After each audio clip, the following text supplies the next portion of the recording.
Long before she wore a crown or plotted poisonings, she worked deep inside the kitchen. She was poor, covered in soot, and highly strategic.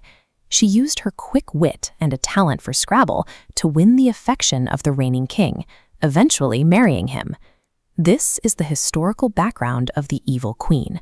Her path to power relied on kitchen wit rather than dark magic or royal bloodlines. Sudden upward mobility creates an enormous psychological vacuum. Jumping instantly from scrubbing pots to ruling an entire kingdom triggered a massive case of imposter syndrome. Because her entire royal status relied on the king's ongoing affection, her position was inherently fragile. She lived in constant, quiet terror that the king might meet someone newer and more beautiful, instantly erasing her new life. The queen's eventual tyranny grew from a desperate, consuming panic that she might be forced back into poverty. To manage this crippling status anxiety, the queen developed a daily coping mechanism. She relied on a magic mirror. Looking at this flowchart of her daily routine, we can see the mirror functions as a closed feedback loop. The queen experiences a spike in anxiety, performs a system check with the mirror, and the mirror dispenses the external validation required to stabilize her mind. By asking who the most beautiful woman in the world is, she forces the mirror to output a specific metric. It confirms her top-tier status, allowing her to zero out her panic for the next 24 hours. As long as that single data point remains strictly in her favor, the queen trusts that her crown, and by extension her safety, is absolutely secure. Outsourcing a sense of security to a single external metric requires that metric to remain flawless. It leaves the mind exposed, primed for collapse the moment the data shifts. One morning at exactly 8 a.m., the data shifted. The queen performed her daily check, but the mirror reported a fractional downgrade, declaring a girl named Snow White marginally more beautiful. The mirror revealed a detail that made this a uniquely targeted threat. Snow White currently worked as a laborer in the exact same castle kitchen where the queen began her life. This split-screen timeline illustrates why the queen panicked. The data points mirror each other. Snow White represents the exact trajectory the queen herself used to infiltrate the throne room. The queen recognizes her own past in Snow White, actively repeating the same playbook. She immediately broke down. She stomped her feet, pulled at her hair, and sobbed on the floor over the imminent loss of everything she had built. The abstract, lingering fear of losing her crown finally had a face and a name.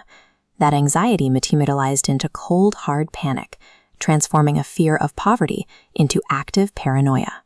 Her first strategy to handle this new threat was simple avoidance. She delegated the problem, ordering a trusted hunter to drag Snow White deep into the forest and remove the trigger from her environment. The mitigation strategy failed. Snow White survived, found shelter with 7 dwarfs, and by 1 p.m., the mirror's data once again favored the younger girl.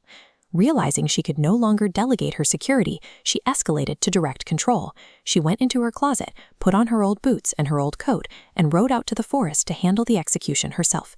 She managed to trick Snow White into eating the poisoned half of an apple. Watching the girl collapse, the queen felt a temporary sense of relief, believing she had manipulated the data back into her favor. These calculated strikes to secure the throne accomplished the opposite of security. She had locked herself into an exhausting cycle of constant, high-stress threat management. A year later, Snow White survived a brush with death through a stroke of luck. A passing prince tripped over his dog, bumped her glass coffin, and dislodged the poison apple from her throat. Ignorant to all of this, the queen stood before her mirror for her routine check. To her shock, the mirror informed her that Snow White was alive, and the metrics had flipped once again. Her most extreme, direct interventions had failed. The queen experienced a psychological break. In her anger, she hurled her shoe at the glass, violently shattering the mirror into thousands of pieces. The physical destruction of the mirror forced the collapse of her central illusion, the flawed idea that she could engineer her own safety by controlling external metrics. With the glass shattered, the magic spell it held over her mind was released. The queen collapsed onto the floor, falling into a deep, exhausted sleep. She slipped into a fever dream where she was forced to daze endlessly in burning hot iron shoes. The dream summarized her royal life, an agonizing, non-stop performance to maintain her status.